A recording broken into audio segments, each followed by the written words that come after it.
can you see the stream now? No, let me reload here.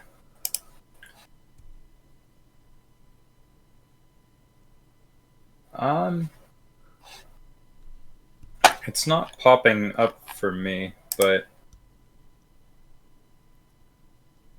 that's interesting. Yeah, because I'm pretty sure last time it popped right up when you started it. But if it says that we're streaming on your end, then, I mean, we're probably good to go. I mean, I'll just wait to get some sort of notification or something. Okay. All right.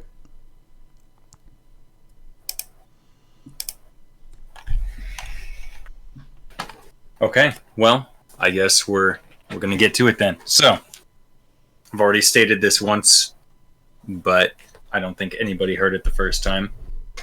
This stream is going to be dedicated to discussing criminality in an RBE and also how to organize our society and economies in order to optimize our standards of living within an RBE system. Or I should say, in our path, or on our path to attaining an RBE. Mm-hmm. So this is our second live stream. You can go check out our last one, which it was a practice run, to be perfectly honest. But yes. we got through it, and it was probably a little longer than this one's going to be, but because we were just very long-winded. When long-winded, we drifted onto lots and lots of different topics and all that fun stuff. Yeah, so we'll try to keep this one as much as we can on topic, and in that spirit, I say we jump right into discussing criminality in the RBE. So, I say we put everyone that doesn't follow my rules to death. And honestly, that's what I imagine an RBE to be. Holodomor just reenacted, It's easy to have an abundance of resources on Earth when you're the only human alive. You know what I'm saying? It's just... I'm just trying to be practical here. No, so... to be serious, though, so criminality really is... There are causes of criminality, and there are ways of perceiving criminality and the ways in which we react to it, which fundamentally affect the way that we can organize our system and our society and our culture itself. So a lot of people don't realize that we live in a world in which there is actually a term to describe the type of justice system we have. It's called retributive justice.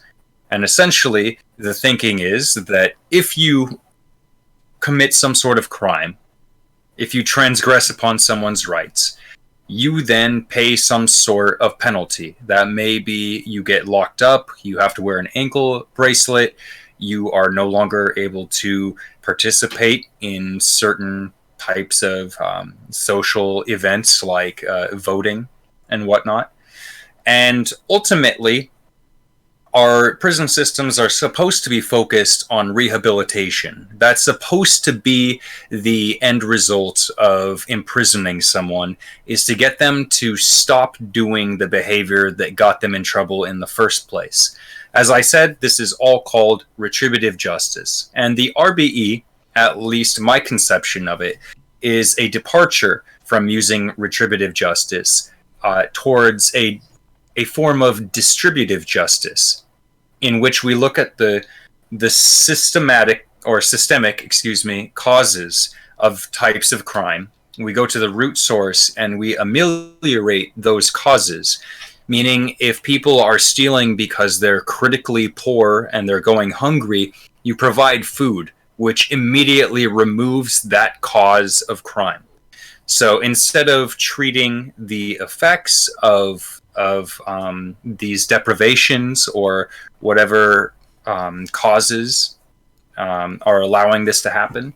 Instead of that, instead of punishing individuals, you go and you resolve it where it originates, so that you fundamentally change the game a little bit to make things more equitable and to reduce the overall level of crime in a society.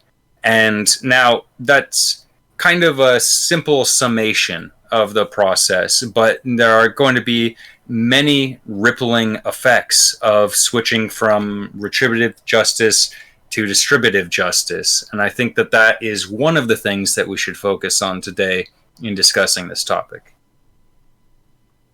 Yes, I agree. I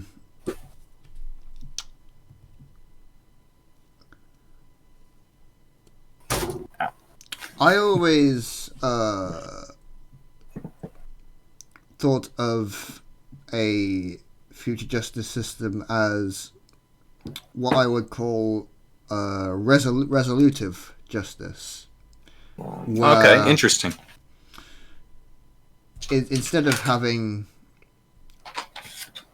laws per se, we would, as you say, we would look at the root causes of these behaviours and the contradictions between certain groups of people that can arise, and we will aim to ameliorate these problems through a variety of approaches and solutions, mm-hmm.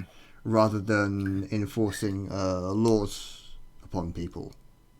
Are there any real-world examples which helped you in forming this perspective on criminality? Because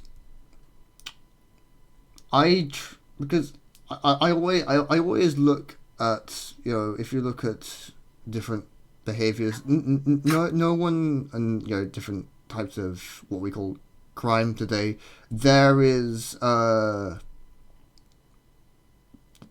there's always a root cause or motivation for this behavior. Like no one, say, just use an extreme example, no one just goes and kills someone just like senselessly. No matter how insane someone is, there's always even if it's there's always like a slight motive behind it. We have to holistically across all these types of behaviors, mm-hmm. we have to examine them in depth, and we have to be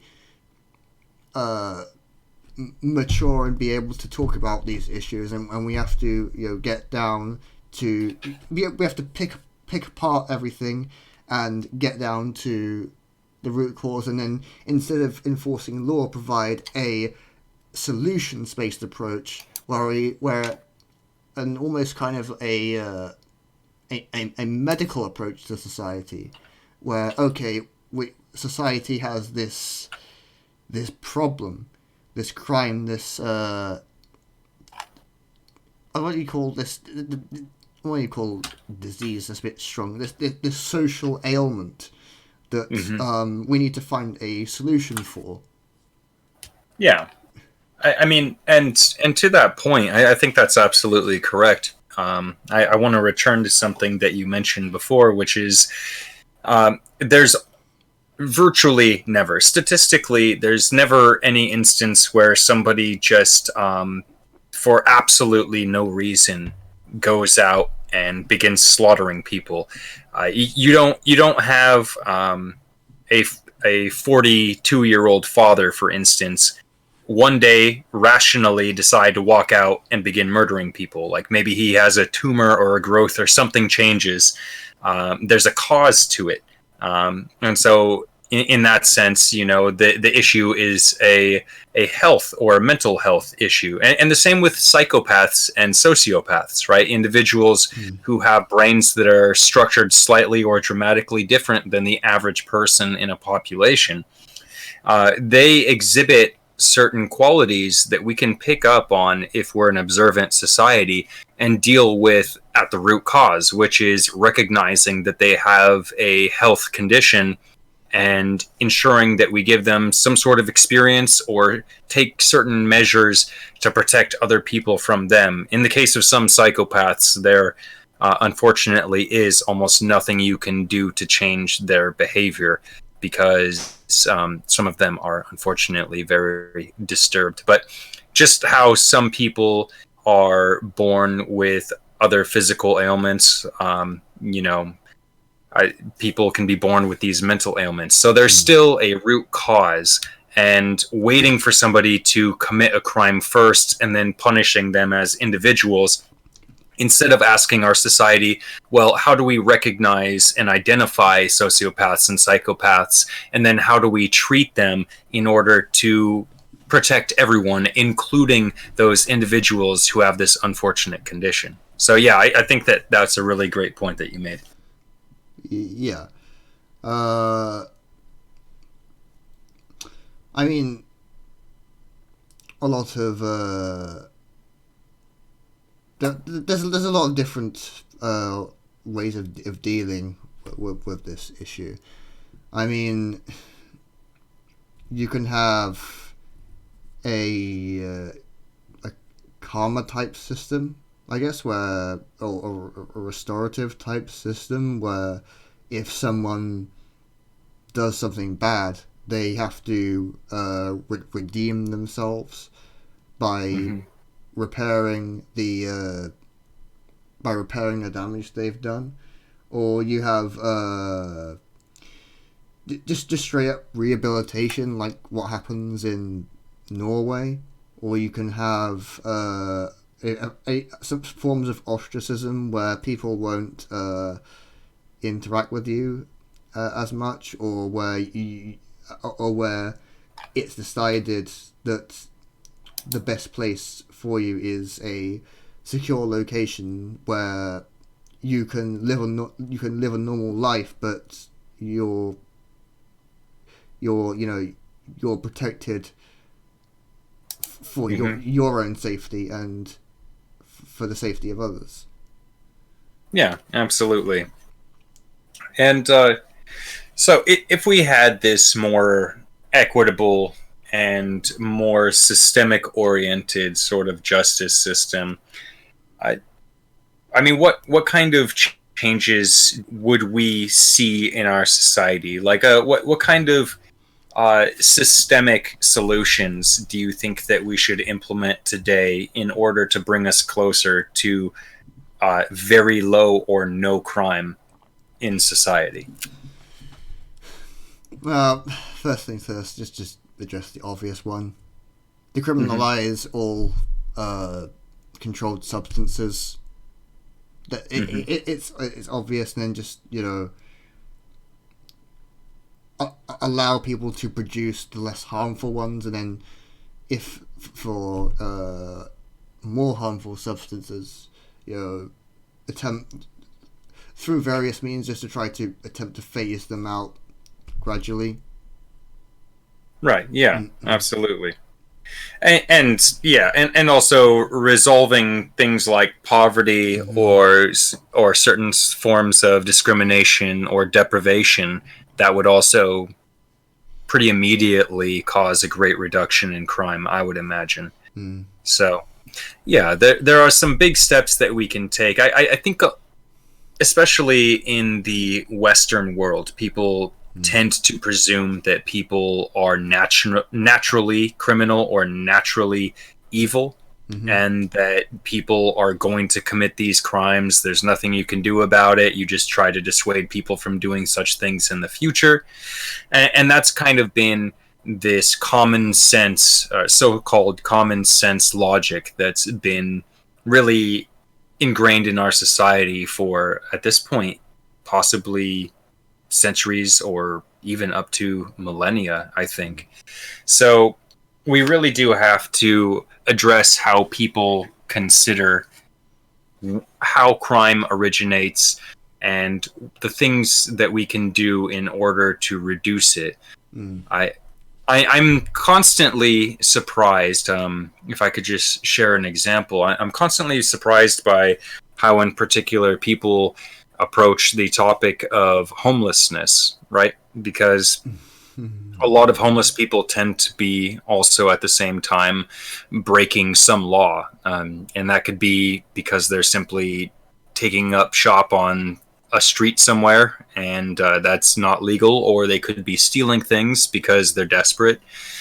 And I've actually talked to a couple people who have said that we should, at least in the short term, jail them all, because then at least they're getting access to basic services like a place to sleep and food, right? And When it's interesting to me. Yeah. you know your society's messed up when jail is better than like prison is better than being on the street. Yeah. And it also says something that instead of trying to solve the issue of how people become completely impoverished and end up on the street, instead of addressing mental illness or any of those things, a lot of people's first like gut instinct is to just jail people, to deal with them as if there's some sort of inevitable obstacle that just needs to be gotten out of their line of sight.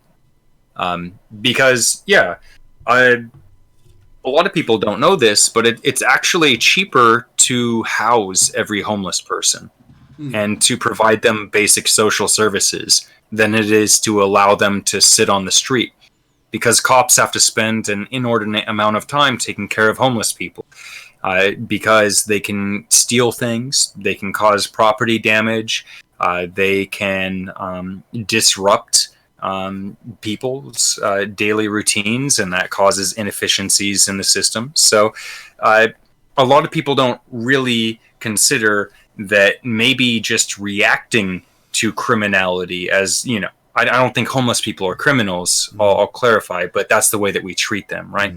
So instead of reacting to criminality, a lot of people don't realize that we should probably just be taking those proactive steps to obviate those origins. And I keep on saying that, but that's something that really needs to be drilled home, because the RBE is really about establishing, as you've been talking about on your channel recently, it's about establishing community. And maybe we could go into what that is a little bit and just discuss why that's so important. Yes. Um. Yeah, we will talk about that. So it's interesting.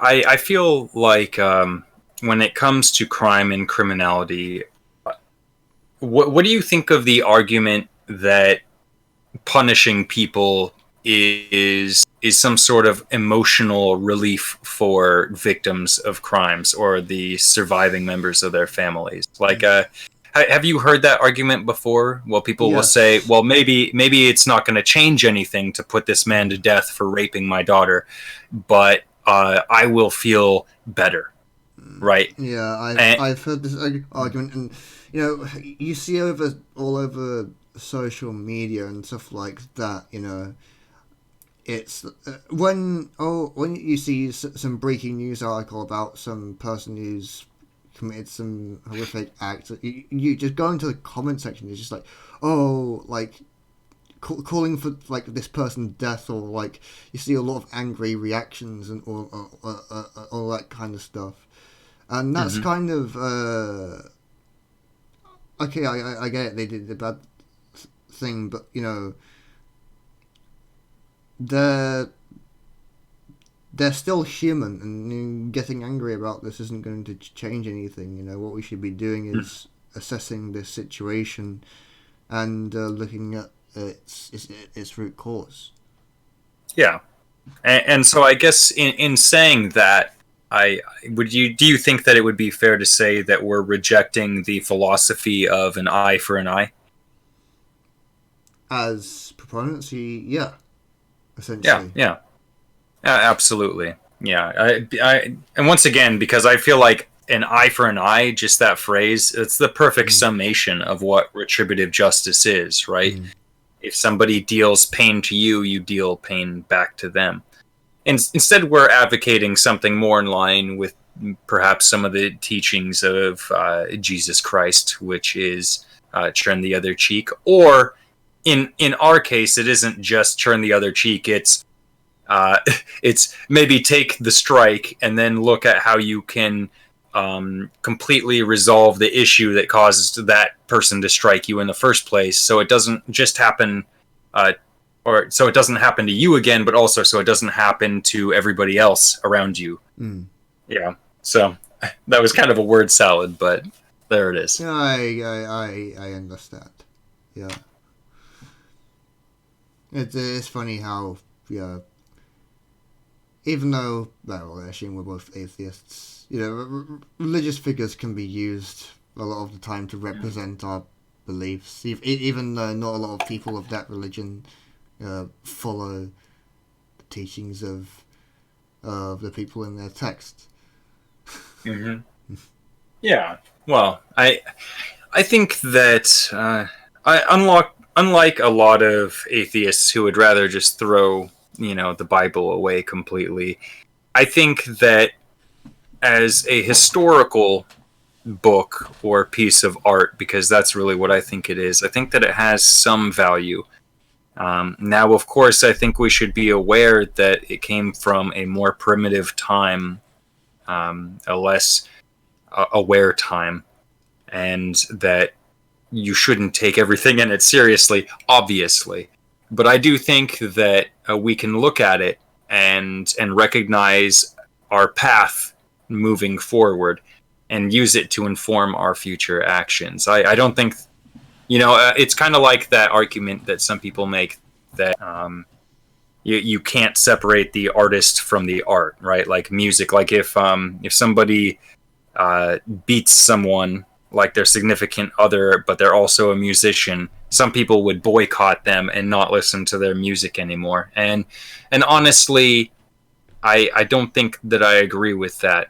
I don't think that you should maybe purchase that person's album. Maybe we shouldn't reward that person and allow them to continue doing those sorts of actions. But I don't think that that means that you can't enjoy that piece of art, because in my mind, you know, they probably weren't beating somebody as they recorded that music. You know, like that moment wasn't itself the problem. So, anyways, Well, that maybe is a tangent. That kind of reminds me of, you know, not just, you know, behavioral crimes, but just it reminds me of things like meat consumption as like not as like an ecological crime. Some would consider it as. It was like, you know, like people, even though, you know, I'd love to have, you know, either a vegan or a sustainable meat society. You know, it for now it is what it is, and I'll continue eating meat until there's, you know, until that there is a sufficiently, you know, good alternative. Yeah, and I think there is, but right now it can be more expensive, right? Like if you're eating like high quality steaks, then, you know, it's probably cheaper to switch to some of these substitutes. Like they have some really good, actually, like soy sausages and stuff like that. Like I don't know if you've tried some of the new generation of soy meats, but they're actually pretty darn tasty. And no animal cruelty there, you know. So I mean, I think that there's alternatives. I also don't think that eating meat is necessarily itself an immoral act. I think that the industries that prop up our current consumption of meat definitely are, at the very least, amoral, and that we should perhaps eat less meat and demand more ethical treatment of the animals, you know. Yeah. And I say that because, you know, something like a cow or a chicken or something doesn't live an incredible amount of time anyways. So cutting their life short by an amount of time you might be able to see as some sort of trade-off for giving them free range on some really great land and protecting them and affording them a lifestyle that otherwise they wouldn't have had access to in the wild. Now, I get that is a little convoluted of an argument because cows are very altered. They're genetically modified organisms. We've selected them to be very docile and fat. And maybe some people would think that that action in and of itself is immoral, but I don't think so. I grew up in Alaska. I hunted along with many of my family members for much of the food that we ate. There was respect, there was not taking more than you needed, not taking so much that you would potentially damage the population, and there was, of course, making sure that nothing went to waste. Even bones and stuff sometimes had use. So I think it's all, once again, in the way that we approach the matter. Now, actually, if we can go on a tangent, I would love to discuss why humans, like why our entire existence is kind of strange, because we are inherently violent, right? We eat stuff in order to survive. That's just the name of the game, right? We live on a planet and organisms consume other organisms in order to survive. And I've always thought that that's such an amazing thing, because obviously so much of how our society is organized is because of threats of violence and because of the fact that people need to eat. And it's really fascinating to me. Like when I think about transhumanism and getting beyond the need to actually consume other organisms in order to survive, I think some of those technological advances themselves might be enough to spur us into an RBE if all else fails. Because once you remove the cycle of violence from our species' existence, suddenly our appreciation of things is bound to dramatically change. Anyways, I thought that was a trippy thought. If you'd like to talk on that a little bit, I would be enthused. I yeah, I wouldn't really consider this eating as an inherently violent act. Really, I just guess I just see it as a thing that humans and other living beings do. In terms of things like the food chain and stuff like that.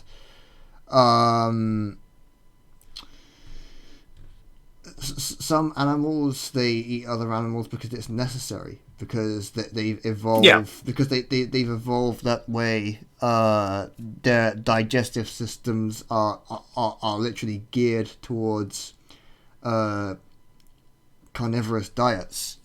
So I find that fascinating. Are you saying that carnivores are not violent because... I mean, that to me is such an interesting, like, metaphysical argument that it's their nature, it's their requirement to live, so it's not inherently violent because that's just what they have to do. I'm not saying it's not violent. I'm just saying it's necessary for them. Mm-hmm. Yeah. Well, I mean, yeah. Well, you continue. Well, do you think that cutting down a tree is a violent act? And if not, why not? I'm not saying it is, by the way. I'm just these are some interesting philosophical and metaphysical questions that I think that are fun to play with. Well, it's very subjective. Are you like chopping down like an ecologically important rainforest, or are you having some, or is it some sustainable enclosed timber farm that's not going to affect the like the surrounding ecology. Yeah. There's a big difference between the two.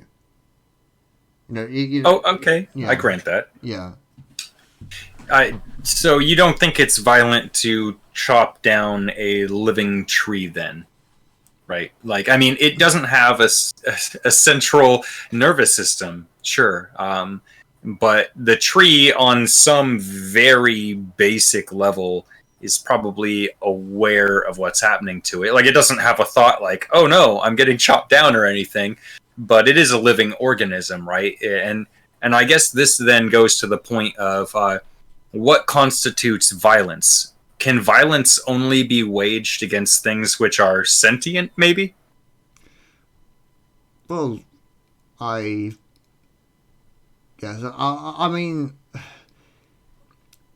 we. Okay, this is some point that a lot of futurists and a lot of sci-fi enthusiasts compared to when they talk about things like the Fermi paradox and how some really advanced civilizations might end up killing us. Might end up killing us off, not because they want to, but because they're just completely unaware. Like they have this consumption habit, and they're just completely unaware that they're doing it. We probably by walking on some grass path, they probably step on some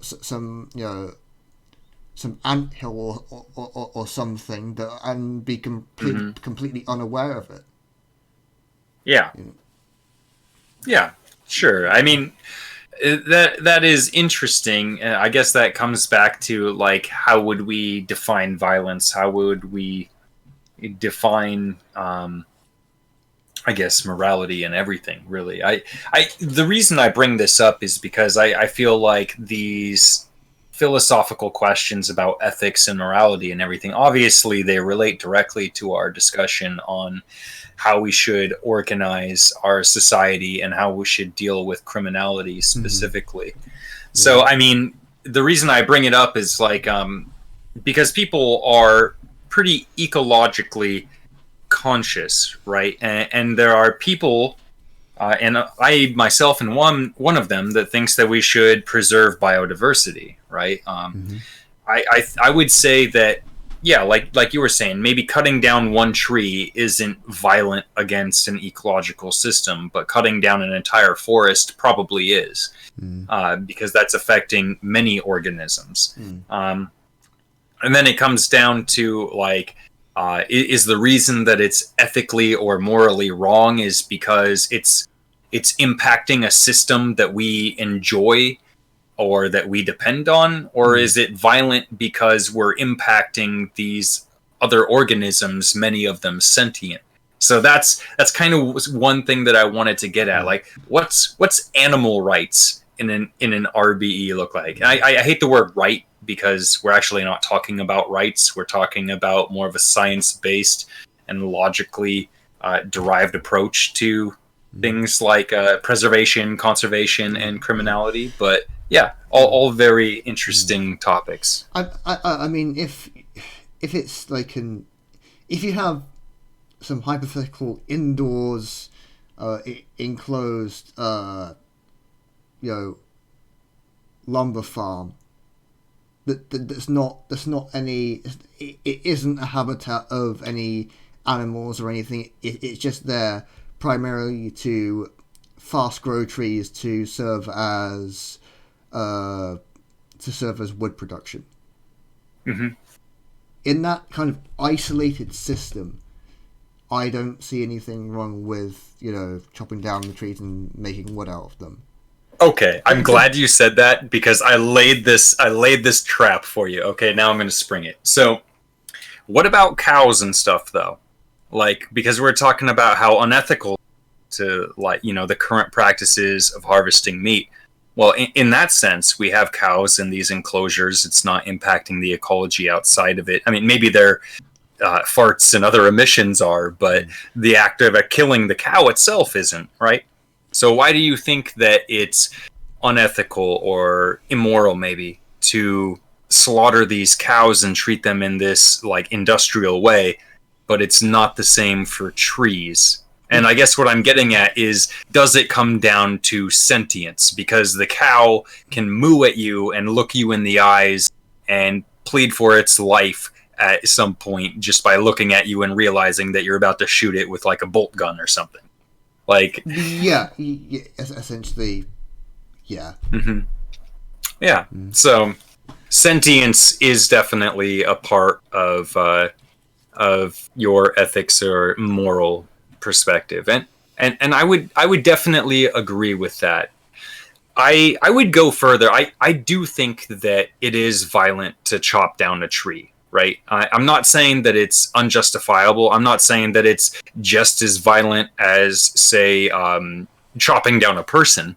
But I think that like the only way that we can actually justify these acts of like destroying other living organisms is simply because we have to rely upon them now. They are part of our resource pool.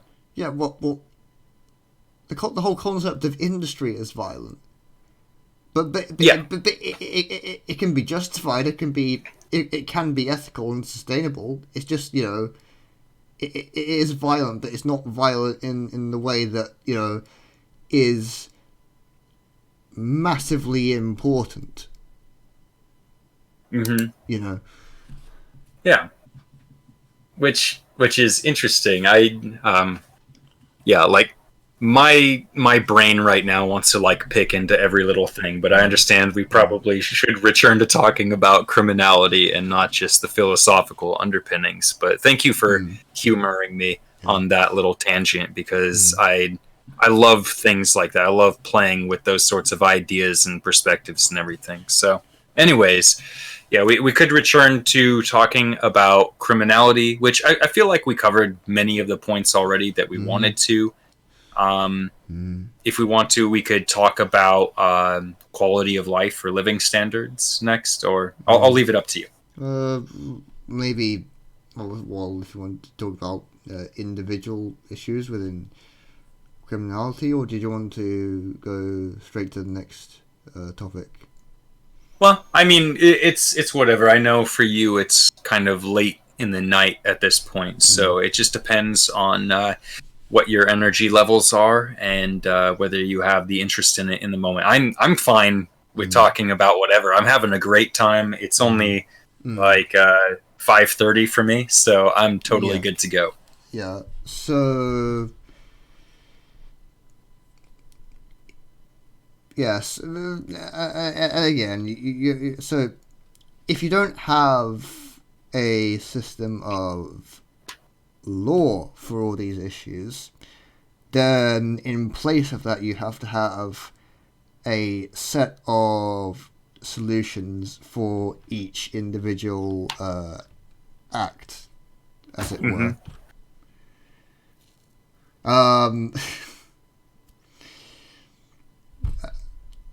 I haven't read any of the Ian Banks books, but apparently there's in these books there's a it's quite a humorous solution. There's something called a slap bot, where the basically if you that literally prevents you from like if you go to strike someone with like a knife or something, it literally prevents you from hurting anyone. I see. And okay. I think that's kind of a funny thing. We in the far future that may be the case. I don't know, but where we need either to have a solution in place for each individual issue, or we need to make it so that like certain issues are no longer a problem. A rather benign example is say cannabis use it's becoming legal in many areas of the world, but before it's like, oh, it's this big issue, and it's literally, the solution is literally to just legalize it, and then you just take all of the power away from black markets and so forth. And I mean, even without the existence of money, there's no there's literally no incentive to street drug deal in a moneyless society.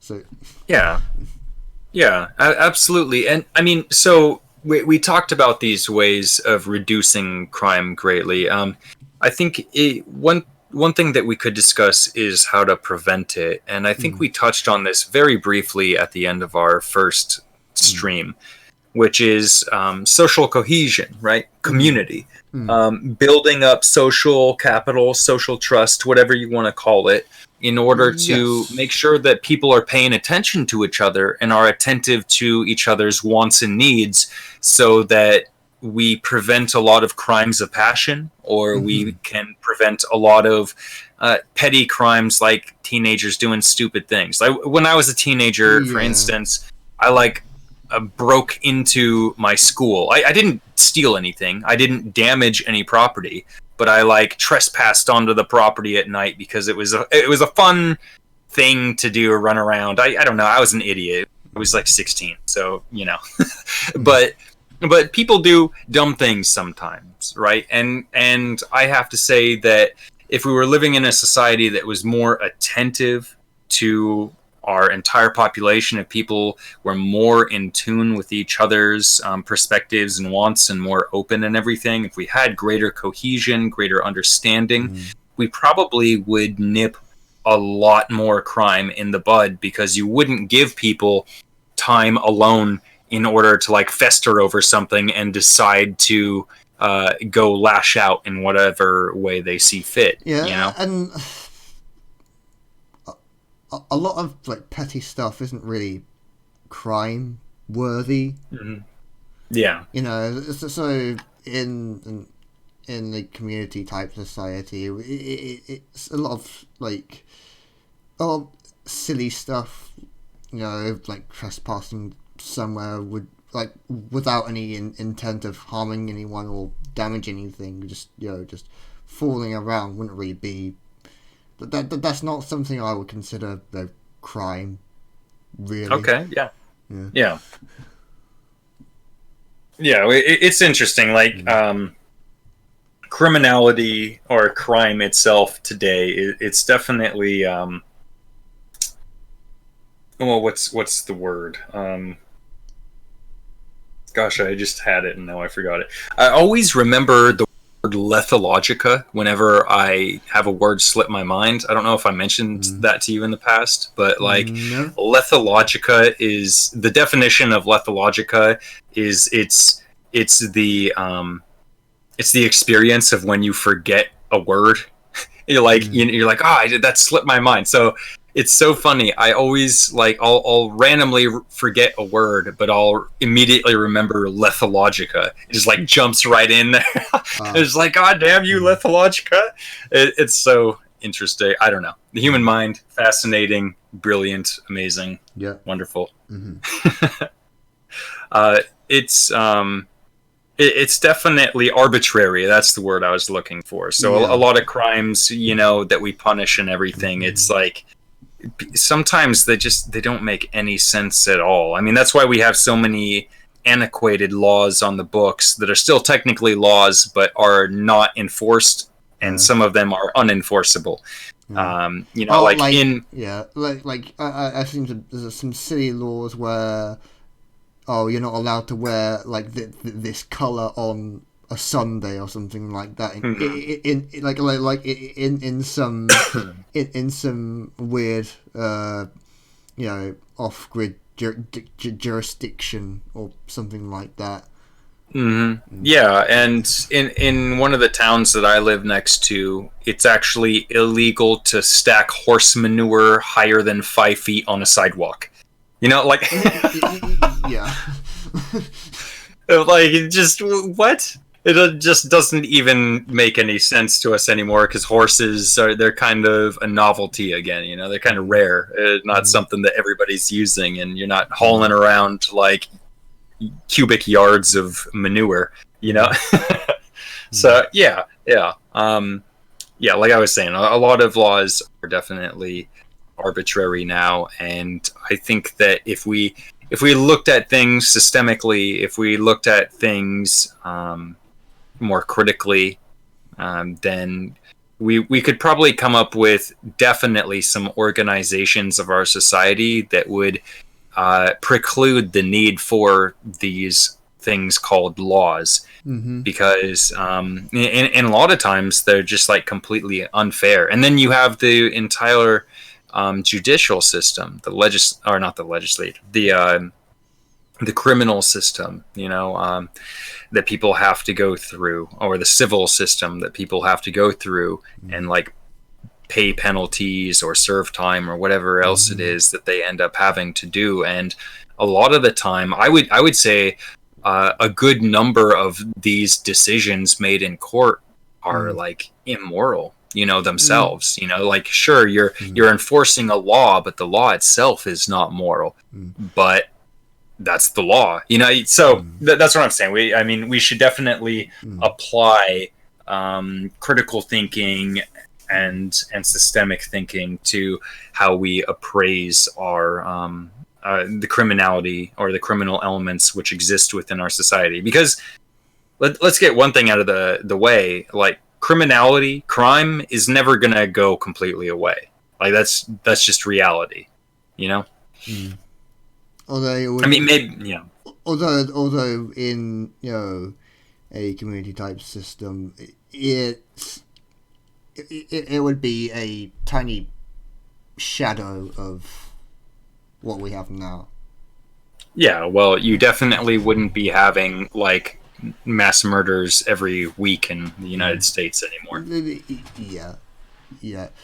There's also how would we handle firearms and stuff like that in this type of system, but that's also something to discuss. What I was actually going to say is about when you said talked about the court system. In this community type society, we could still have, say, this court, but it's not like a criminal court. It's just like just literally some place where people can come in and solve like civil disputes, and they can just make a decision on something. Yeah, absolutely. There's so many different organizations that we could explore. I think that this is a good introduction to this conversation, like all the things we've covered so far. It's a good way to get people thinking about these things, because a lot of people just take things for granted. And not just when it comes to criminality, but when it comes to everything, people just tend to assume that things have always kind of been the way that they are, or they change very incrementally, or some things are just not possible. And so it's good to broaden people's horizons and make them really consider how they perceive things, and also consider, more importantly, what is possible. And so I think that's pretty good. I think on my end, I think I've touched on everything that I wanted to for now when it comes to criminality. Yeah. But you did bring up guns, so if you want to go into discussing that, we can touch on that. I mean, that's not a controversial topic, is it? I mean, nobody cares about guns, right? Well, this is something I do admit is going to be difficult. I mean, you couldn't. I mean, people 3D print the things now, don't they?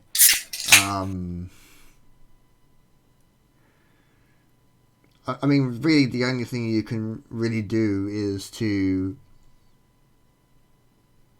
disincentivize people from using guns on each other, Mm-hmm. essentially. Yeah. Which, I mean, in many cases, a lot of gun crime is caused by many of the same things that we've already touched on: poverty, Yeah.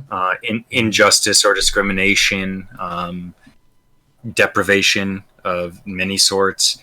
A lot of it can be caused just by the way that people are treated, and whether or not they even have a society that cares about them, right? Mm-hmm. So, I mean, many of the things that we're talking about changing, or I would say improving upon, really, because we're not asking to depart completely from the way that we're doing things now. We're just asking to take our experiences from the way that we've been doing things for a long time, and to Mm-hmm. learn from them, and to maybe incorporate that knowledge and move forward to something that's more efficacious, Mm-hmm. right? And yeah, so when it comes to guns, I don't really personally, I don't have a problem with guns. I think that, in the past, people didn't really do the whole mass shooting thing near as much. I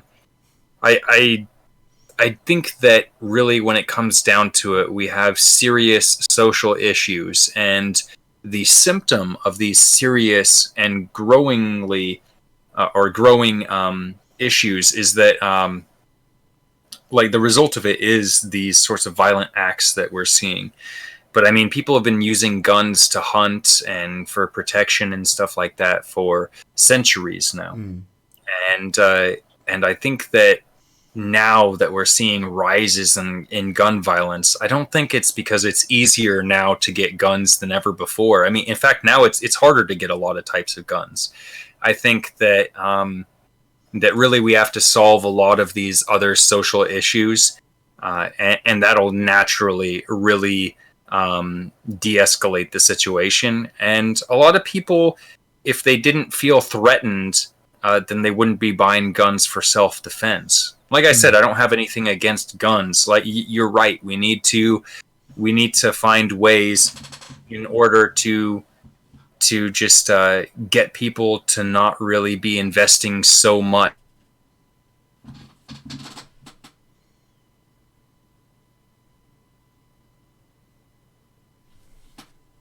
Sorry, I cut out there for a minute because my internet. Can you hear me now? Yeah. Yeah. Okay. Yeah. So guns is a tricky thing. Like I said, people use them for hunting. They use them for self-defense, and those in the modern world are still very justifiable uses of Mm. of guns as weapons, or as tools. So Yeah. And yeah. and again, like now you don't even have to buy them now with things like metal 3D printing technology becoming more accessible. Now, people can basically 3D print their own firearms. Yeah. And in the future, they'll be able to print far more dangerous Mm. objects than just guns, right? So Yeah. Mm. yeah, I mean, right now, somebody could go and collect common householding cleaning products and create a noxious gas and kill hundreds of people. That's possible. I don't know how to do that, Mm. but I'm sure somebody out there does and has considered it. But for some reason, they choose a gun instead, and I think that has a lot to do with the act of shooting somebody and taking their life in that way in particular. And like, people have brought up in some circles the fact that it's kind of like one of those social phenomenons, right? Like, where people start doing it. Like, there's like been suicide epidemics in the past where there's like a trend starts of people committing suicide, and then all sorts of people start committing suicide doing the same thing, like hanging themselves or jumping off bridges or whatever it is. Um, there's like the suicide forest in Japan. So like, I think that, yeah, to an extent, there's some sort of social phenomenon going on that is giving rise to the use of guns in particular as a tool for destruction of other people's lives. And we probably just honestly need to listen to people and find out ways to take care of them so they no longer feel like they have to kill other people in order to be heard or in order to enact some sort of change, you know? And since we're on that topic,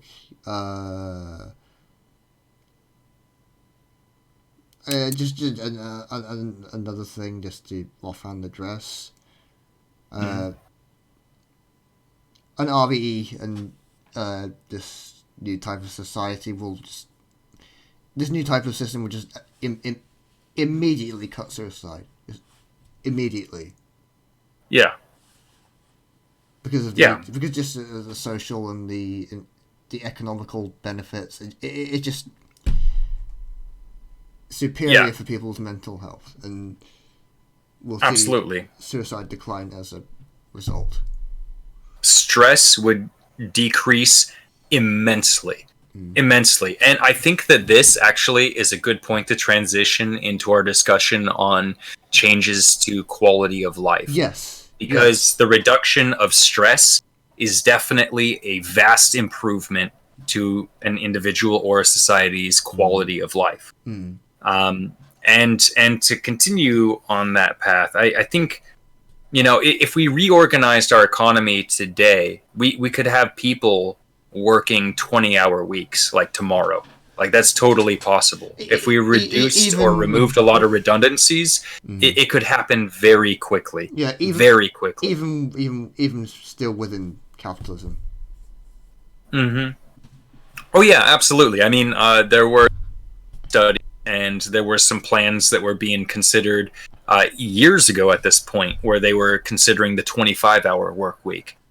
And they would just pay people more to do the same work, but they would greatly reduce unemployment, and it would also obviously improve everybody's life. And decades ago, American futurists were talking about the 20-hour work week or the 5-hour work week, or not even having to work at all, right? And so the RBE is basically looking at the situation and saying, we don't need people flipping burgers all the time for other people. We don't need people sitting in tall office buildings and moving money or shuffling papers. We don't need to mass produce ultimately pretty useless items for people to consume. Like, all of these changes could be made very quickly, and it would very dramatically change the ways in which people function in society. The types of work that would be available to do would be much more meaningful. And that in and of itself would also improve people's lives. Because I don't know about you, but I actually like to work. I like to have a job. I like to be productive. But I hate work where what I'm doing isn't meaningful at all. I hate doing that. That kills me inside. But when I'm doing something that actually has an impact, something that's positive and beneficial to society, I love that. I wouldn't mind doing that 25 hours a week. I kind of mind doing it 40 hours a week because, well, I mean, an 8-hour day is just a long day to spend in my life. It's spent sitting or standing in front of a computer reading and typing the entire day. 8 hours is a long time to be doing that, but you know, I digress.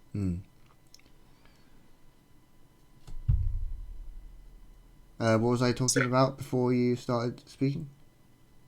Before I interrupted you? oh yeah. So yeah. I mean, yeah. So instead of all that, you know, you could have like.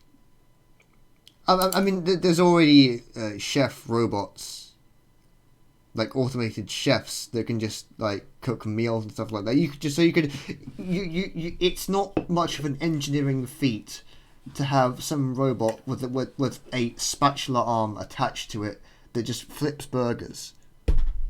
Yeah. I mean, it's pretty easy. Yeah.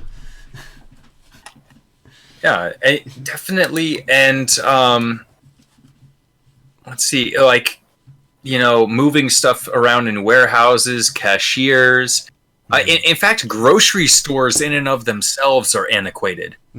like Well, so many things in our society. we wouldn't even need automated cashiers because there wouldn't be no there'd be no checkout. Mm-hmm.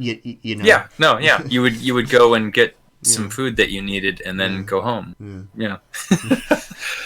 Imagine that. Imagine not a bunch of useless shit. Like a money-free world is a world in which there's so much less shit to deal with. Like no taxes. Imagine how much time you would have on your hand. You don't have to count money. You don't have to budget. You don't have to do your taxes. You don't have to plan ahead months or years even.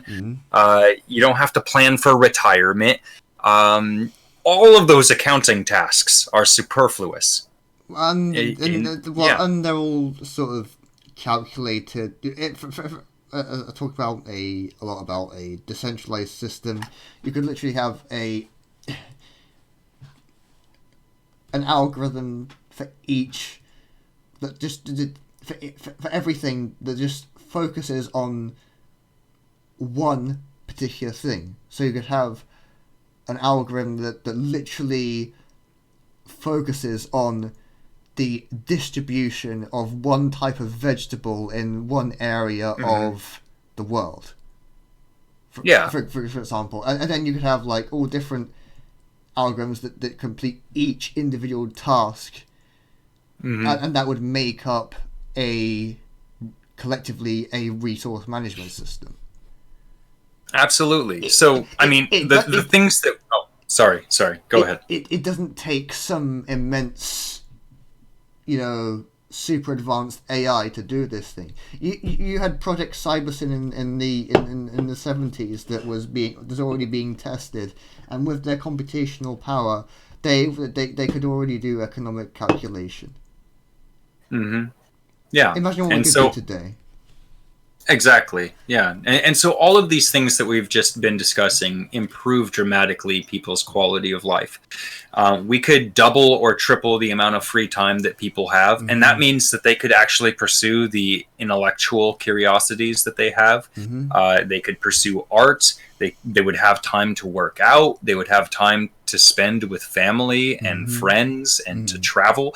That's another thing that we should touch on. Travel. Like, yes. God. You just literally,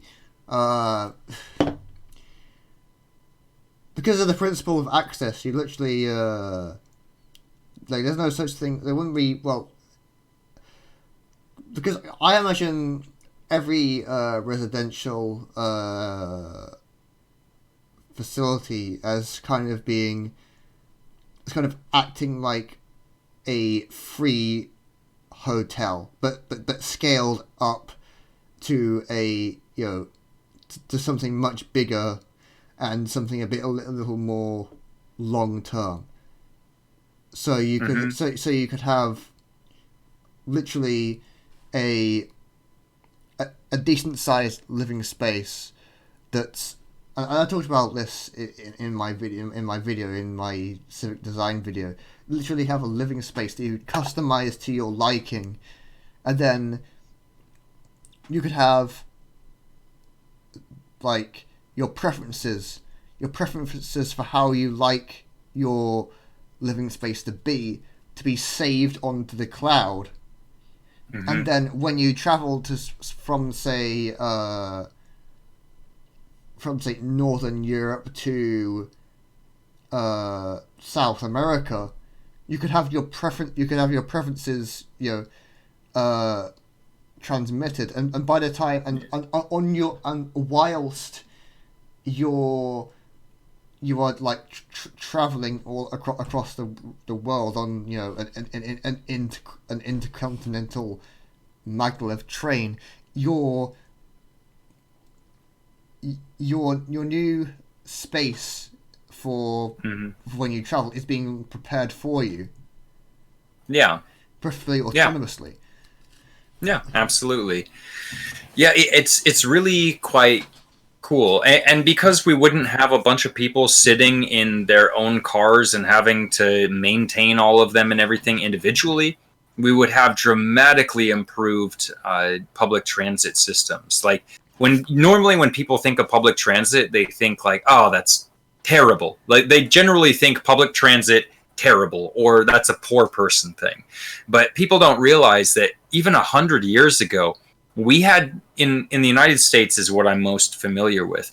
But in the United States, we had these incredible projects like high-speed rails and light rail and other forms of transportation that are highly efficient, that we could invest good resources in, that would be comfortable, that wouldn't be overcrowded, that would always run on a good schedule. I mean, like the amounts of improvements, the types of improvements that we could make would greatly improve people's lives. It would also save a lot of lives, because if you don't have everyone or a good portion of people within these countries driving all over the place, you no longer have people looking down for a second because they spilled their coffee and slamming into the back of somebody's car and killing themselves or somebody else. Like that wouldn't be a reality anymore, or at least nowhere near the level it is now.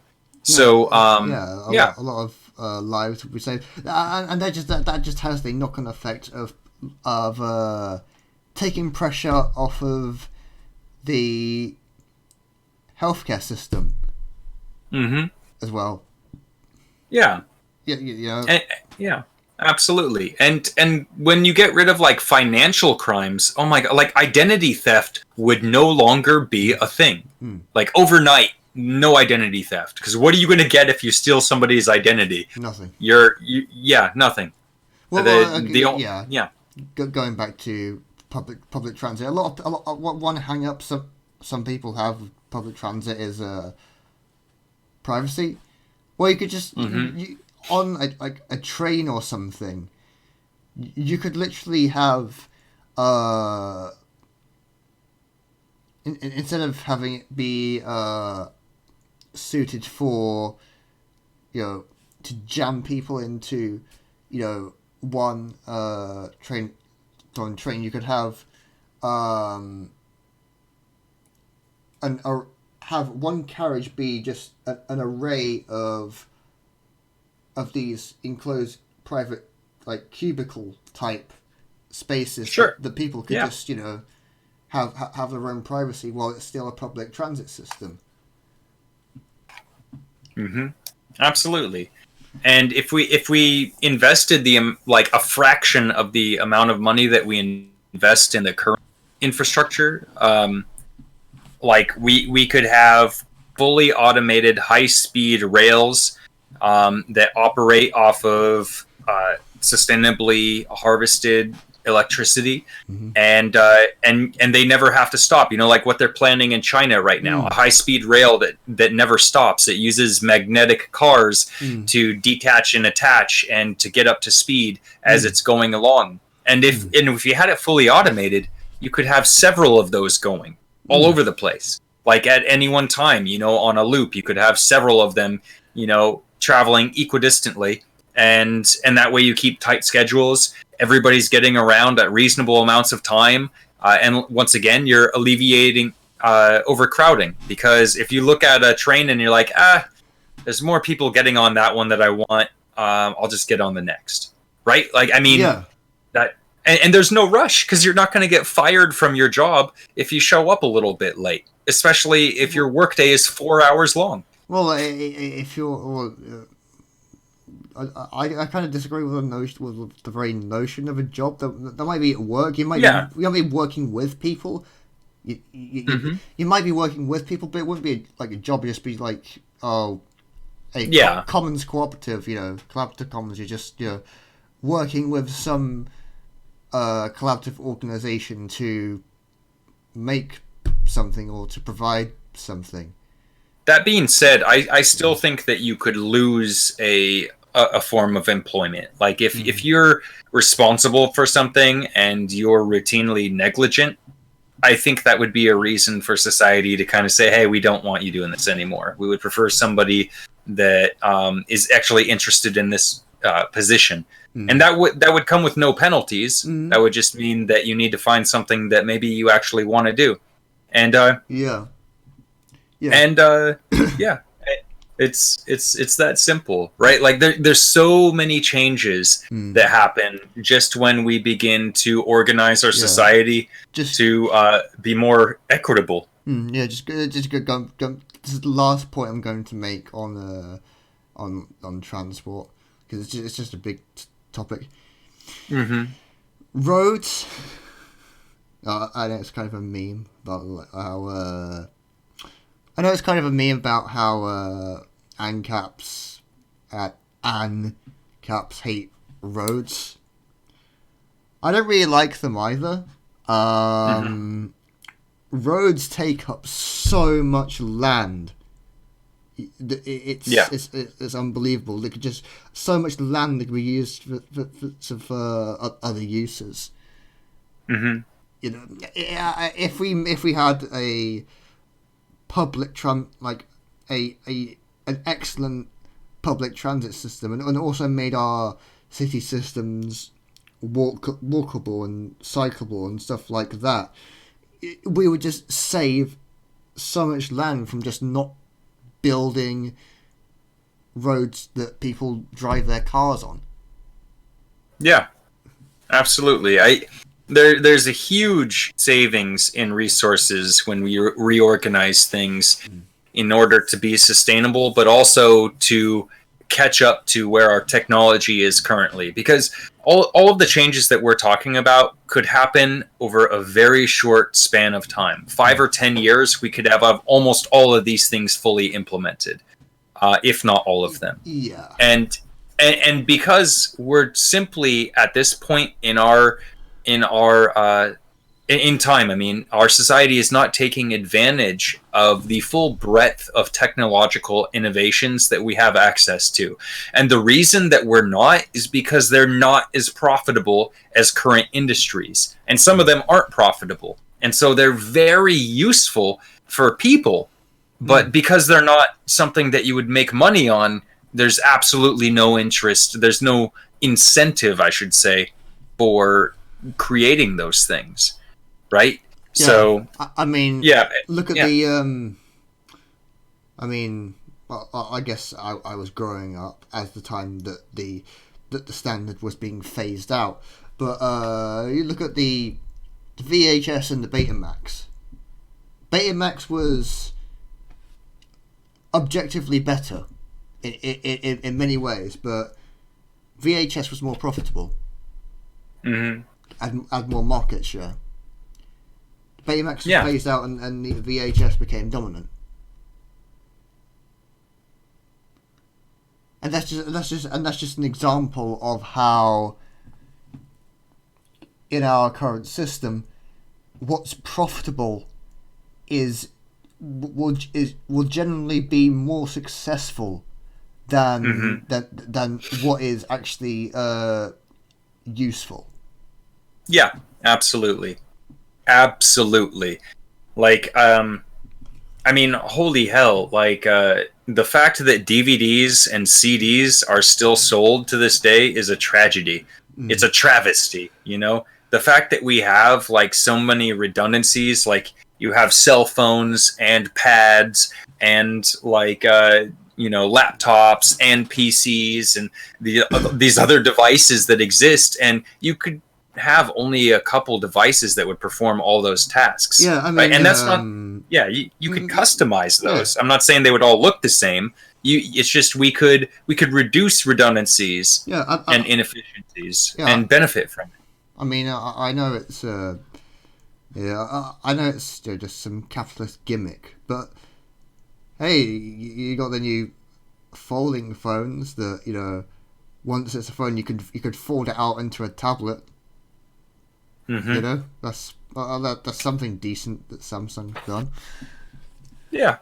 No, and I mean, there's like you've heard of like the paper thin like LCD screens or whatever. I don't think they're LCD. There's some sort of paper thin screen that you could just roll up into a scroll and carry around with you. And they're like designing flexible like transistors and stuff, like flexible processors, so you can just roll up your computer and take it anywhere with you.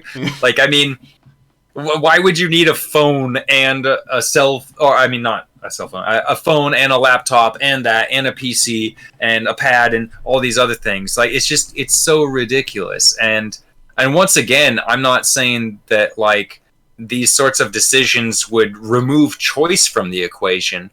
In fact, it would give us more practicable choices, and practical choices to make. Especially with like modular design and stuff like that, increasing sustainability, increasing customizability, increasing And freeing up a massive amount of resources to do other really cool things. Yeah, and just because it increases longevity as well. If you design for disassembly, design for future upgrade. For future upgrading, I think is the way forward, and if you complement that with a circular economy, you could keep on innovating and building these new parts without replacing everyone's new unit of a device year on year on year. Yeah, absolutely. Yeah, there's so many qualitative changes that we could make that people would like not really notice, but it would still save us so much time, so many resources, so much effort making these items that are just designed for a consumer economy. And I mean, it's amazing.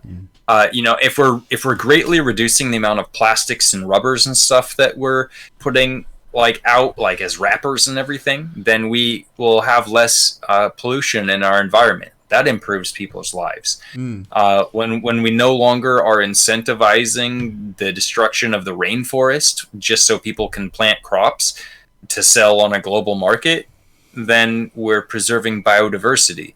And some people like to trash on vertical farms, or like it's energy intensive. Why don't you just produce more energy using clean renewable sources? If less than 1% of the world's surface covered in solar cells could provide multiple times the current energy demand in supply of energy, just from that source alone. You've got over 70 terawatts of untapped wind energy, geothermal energy, wave energy, tidal. There's of course, it's always 30 years away, but we're getting closer and closer to nuclear fusion. Thorium is an option. When you combine all of these, we're all on our way to becoming a Type 1 civilization. If you've heard of the Kardashev scale. Oh yeah, absolutely, of course. Energy, as laughable as it sounds, with our current technological capacity, assuming we get off fossil fuels, energy just isn't an issue. You could even use carbon neutral fuels like ethanol or just pure hydrogen. And that's the thing too, is like when we're talking about increasing our use of energy in certain ways, we're also talking about removing like these massive redundancies that we were talking about before, which would free up massive amounts of resources. So we wouldn't have to burn any more resources, actually. We would be burning far fewer when it comes to fossil fuels, because immediately we would no longer be sustaining this entirely superfluous system. Yeah, and we would be by cutting back on these resources, and also by thinking about how we can reuse all of our resources, how we can create a circular system, we would drastically increase our resource pool, and that is all part of stepping away from of transitioning from scarcity economy to an abundance economy. Mm-hmm. Yeah, absolutely. Yeah. Oh man, now my brain is going all over the place. Like there's so many cool things that we've touched on. Mm. And there's so much more that we could touch on. Like that's really what draws me to the RBE, is that it's really a consideration of the potential of our species, right? So like there's so many different things to think about, and honestly, like we just need so many more people thinking about these things. So many people today are employed in trying to develop marketable products. What if instead of that, they were employed trying to find ways to better our society? I mean, it's insane. Like the quality of life that we enjoy today would improve so dramatically. And that's why it makes me laugh when I talk to some capitalists and they're just like trying to tell me that what I'm asking is for people's quality of life to be reduced because we want to conserve resources. It's like, no, if we just organized reasonably or rationally, like our quality of life would only go up dramatically and things would be almost immediately sustainable too. Like what's the downside? It's just something like, something congruent with that is just how ridiculous it is that we have water scarcity in some places. The Earth's surface is literally covered in 70% saline. You just desalinate it and you give everyone a potable water supply. It's not that hard. Yeah, and when you have an incredible amount of energy. Yeah, I mean, the biggest argument against desalinization right now is that it's energy intensive. But when you have an incredible amount of energy and nothing to do with it, you can desalinate as much water as you freaking want. Yeah. You know? Like like we can immediately solve so many issues. And of course we could go over some rebuttals to these types of organization. Like some people say, well, how do you incentivize people to do the dirty jobs? And some people say, we can start with that one. Well, yeah, just we don't do the jobs. Our robot minions will do all of that. That's violent, Adam. No. Those machines are people too. I'm just. No, but yeah. I mean, we could go into the whole our AI people and stuff like that. But these robots, I wouldn't really consider them AI. They'd just be. Like, yeah. I was just playing around. You just have all different automatons completing different tasks. Like, one flips burgers, one collects the trash, one transports the trash to the recycling center, one delivers goods to people, and drones monitor the ecosystem or assess resource deposits or what have you. Yeah. I mean, and also another point that I want to raise, it's like during that period that we dubbed the transition to an RBE, some dirty jobs would have to be done by hand. But here's the thing. Sometimes the toilet backs up. Do you refuse to plunge it because that's a little icky? No. You take care of your shit, literally. You go in there and you take care of it. Because you know what? You don't want your house to smell like a giant dookie. So, I mean, it's kind of the same deal, right? Like, we live in a society. Like, we're supposed to have cohesion. The meme, we live in a society. That's exactly why I said it. Like, it's funny, but it's also kind of true. Like, right now we live in this weird schizophrenic society. We could live in a society that makes sense. Modern problems require modern solutions. Yeah, I mean, I'm telling you right now, if I have to spend 2 hours in a sewer one week because like something backed up, I mean, if it means that like people aren't gonna have to deal with that, I mean, I'll do it. I'll volunteer to do something like that. Like when a house catches on fire, people volunteer to get the people out and to put out the fire, right? Like it's just you do things to take care of the people around you. That's what a society is supposed to be. So when people are like, how are you supposed to incentivize dirty jobs? It's like, well, but there isn't going to be jobs, right? There isn't going to be career plumbers, or at least not as many of them anymore, not by necessity of the economic system. That's another thing. Fires just you just literally give everyone just 2 fire extinguishers to each home, one for water, one for CO2. You know, or some other gas that like you can use to extinguish electrical fires. And build things out of materials that don't easily. You know, and I mean, yeah, there's so many practical innovations that could be made if we weren't focusing on a profit instead of actual sustainable development, right? And I mean, it's just that simple, folks. Why are we still doing this? Why are we dealing with this system that just doesn't make any sense? I get a lot of people are afraid to switch things up because there's a bit of uncertainty. Well, you know what? That's life, kind of. And right? Compared to I don't know if you've seen the article, compared to this society where the richest man on earth cuts medical benefits for one of his stores because it would save him the amount he earns in 6 hours.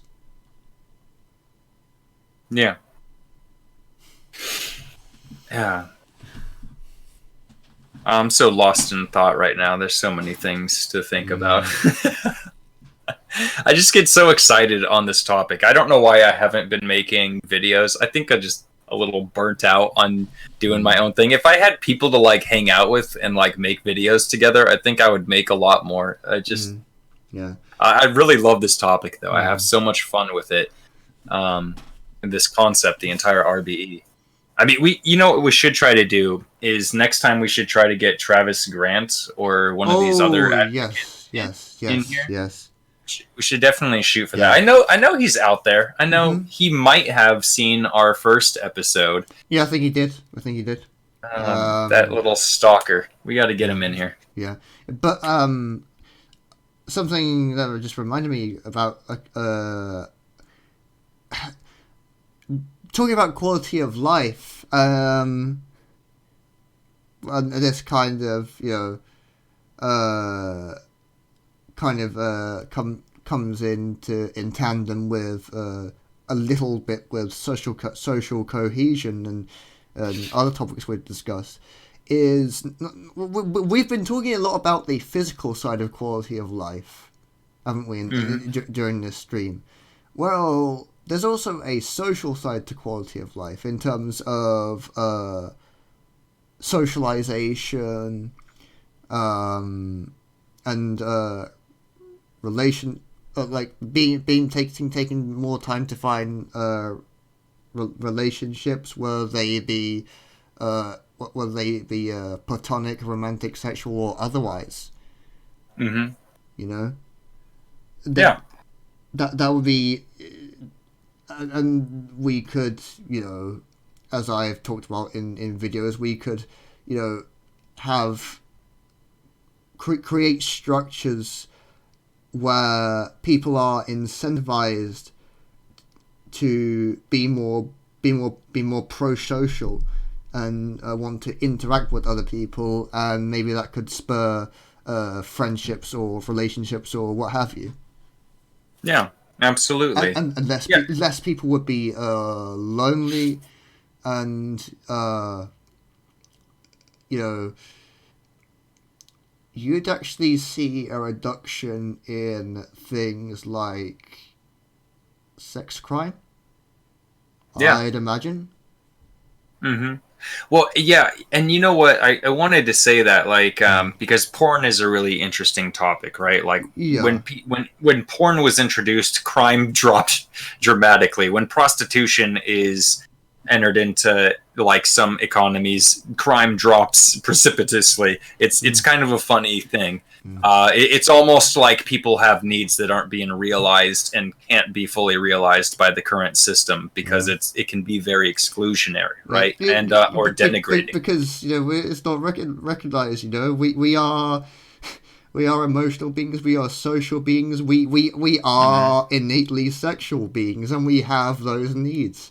You know. Yeah, absolutely. I mean, and to that point though, like I do think that if somebody like ends up being economically forced into prostitution because they have no other alternatives, I think that's a kind of systemic violence.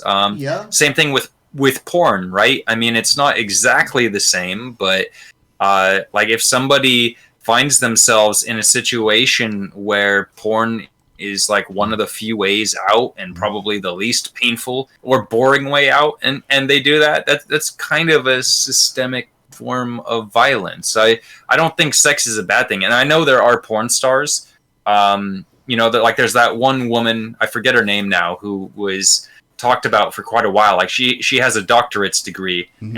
and she's like well off. She just does porn because she really enjoys having sex. Like that's totally cool. Like I mean, if that's what you like to do, if you're an exhibitionist and you like having different partners, like go for it. Like I think that's super cool. But the And way that our yeah. system is set up now, like a lot of people end up having to make these decisions that in other circumstances they probably wouldn't make. And Mm. I think that that is a form of systemic violence. Yes, but in a moneyless economy where it where it's not coerced, or where it's not something that's deemed necessary to achieve survival or what have you. Hmm. I think it just could just be used as a form of freedom of expression, Yeah, essentially. absolutely.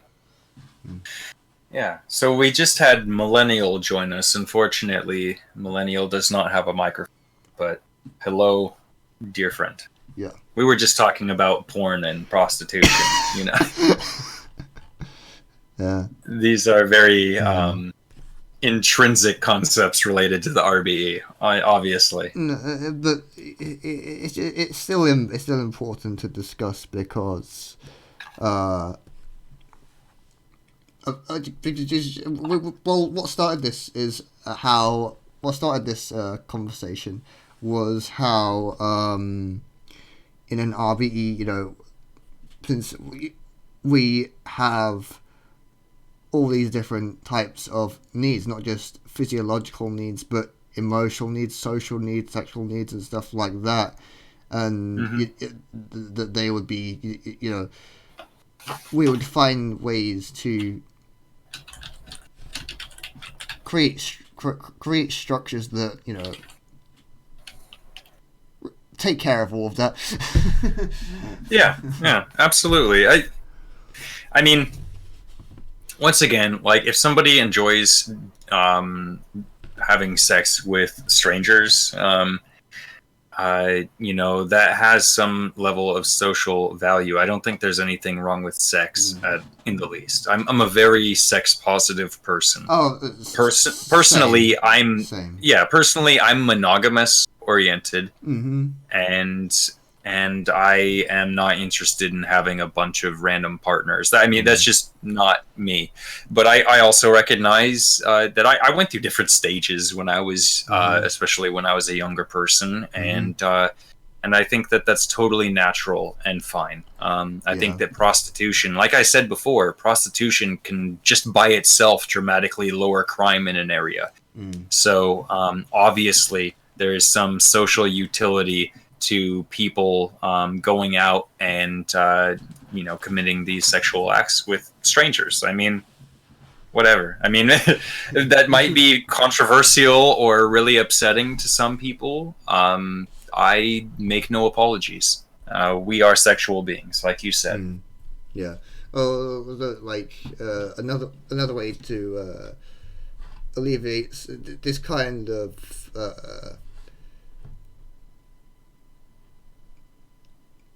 scarcity of these kinds of interactions, and also that some people face, is through people are becoming. We're starting to see the inklings of more people being open to polyamorous relationships, and I think that for some people that could be that could be an avenue. Mm-hmm.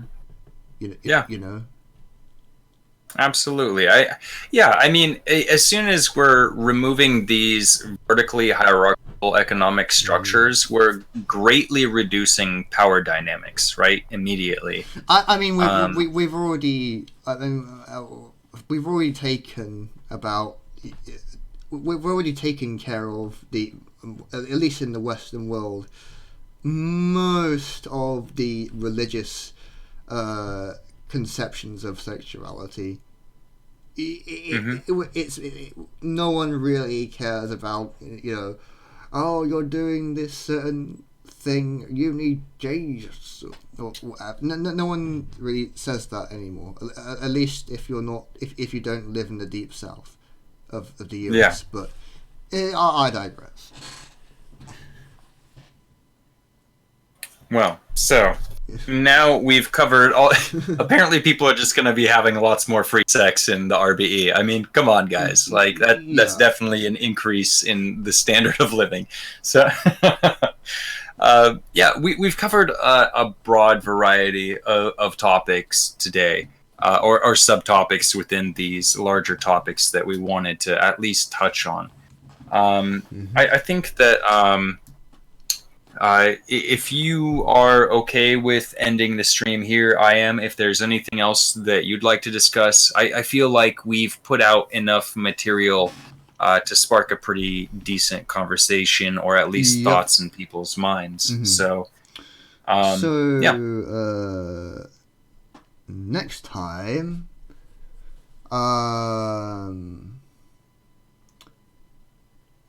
an interesting topic I'd like to discuss is topics of education and upbringing. Okay. Do you think that's an interesting topic that you would like to discuss? Certainly. Yeah. No, there are important changes that would occur there too, just by the ways that we would reorganize our economy, and we can talk about those, and then also discuss how to, reshape our society and produce some very interesting results in those two areas. So that would definitely be really good to cover. And like I said, if we could invite other individuals that might be willing to speak on some of these things, like our dear friend Travis Grant, or other individuals interested in talking on these topics, that'd be great, because I love your voice. I definitely love to hear my own voice, but it would be cool to have other individuals joining us and offering their perspectives. And yeah.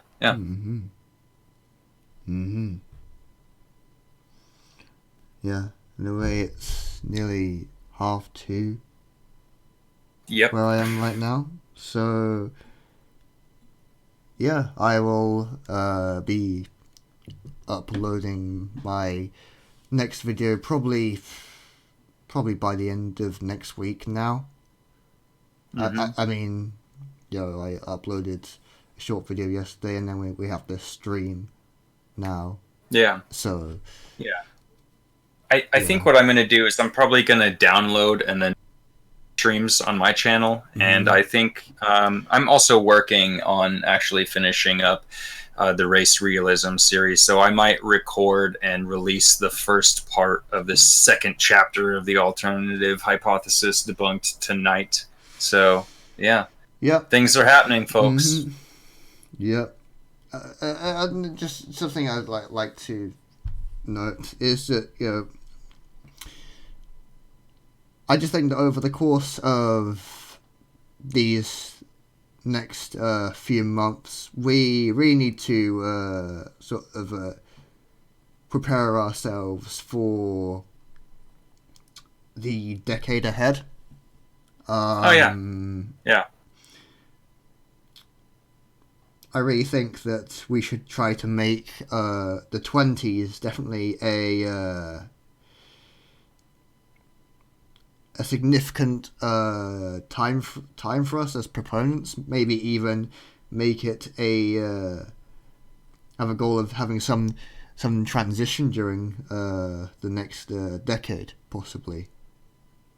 Yeah, I think we should make it big. We should just go for it, right? I feel like there's a huge vacuum in the RBE movement right now, and I feel like there's still a lot of potential for energy and for people to get involved, but I feel like it's just not really being harvested right now, and so people need to step in and step up.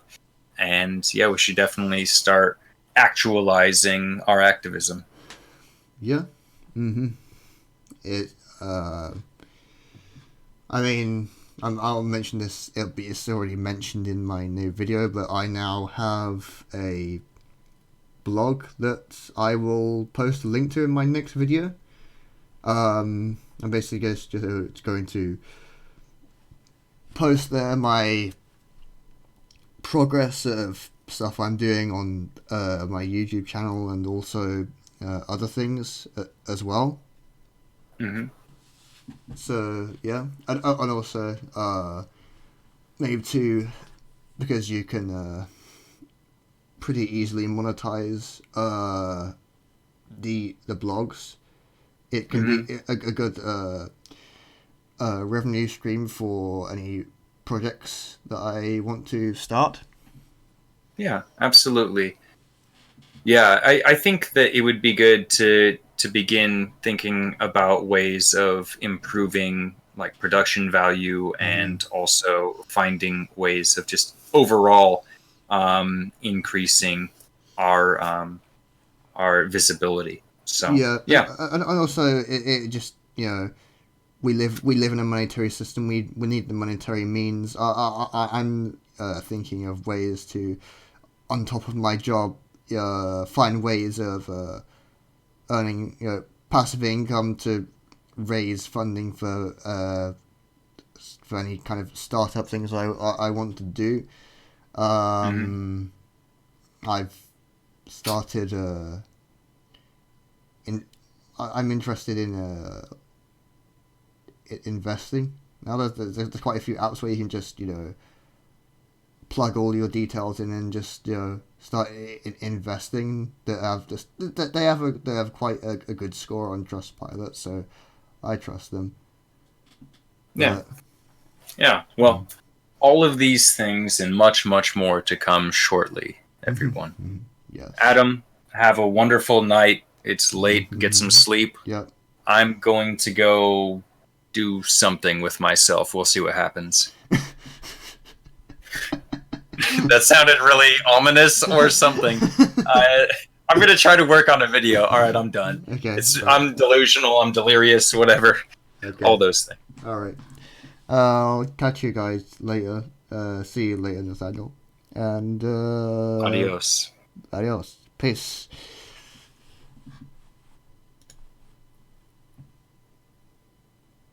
Thank you for watching. Goodbye.